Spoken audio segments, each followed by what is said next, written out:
Hi guys, I'm Sophia. Welcome to my channel, and today we're going to be reading Cinderella by Marcia Brown, translated and illustrated. Okay. Cinderella, or the Little Glass Slipper. Cinderella. Once upon a time, there was a gentleman who took for his second wife the proudest and haughtiest woman that was ever seen. She had two daughters who were just like her in every way, bad disposition and all. The husband had a young daughter of his own, but she was sweet and good. She took after her mother, who had been the best in the world. The marriage ceremony was hardly over when the stepmother's temper flared up. She could not abide this young girl, whose goodness made her own daughter seem more hateful than ever. She gave her the vilest household tasks.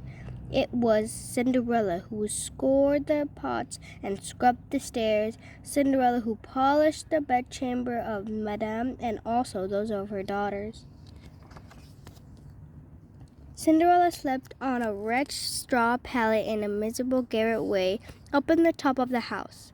Her sisters lay on beds of the latest fashion in fine chambers with inlaid floors and great mirrors, in which they could admire themselves from the tops of their silly heads to the bottoms of their feet.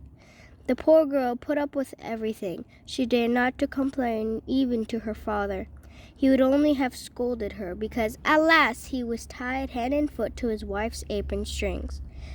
When her work was done, Cinderella would creep to the chimney corner and sit there in the ashes, earning for herself the nickname Cinderseat.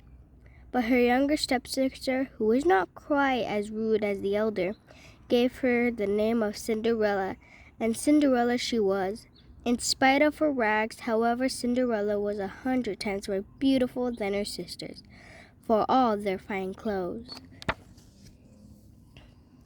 Now it happened that the king's son was to give a ball. He invited anyone, including our two young misses, for they cut quite a figure in the land.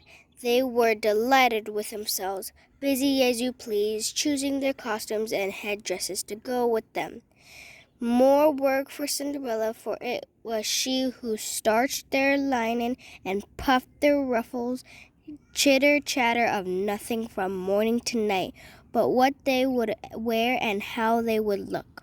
I announced the elders shall wear my cherry velvet with an English trim. Okay guys, we're going to stop it here, and for the next chapter, we're going to be reading some more pages. Bye!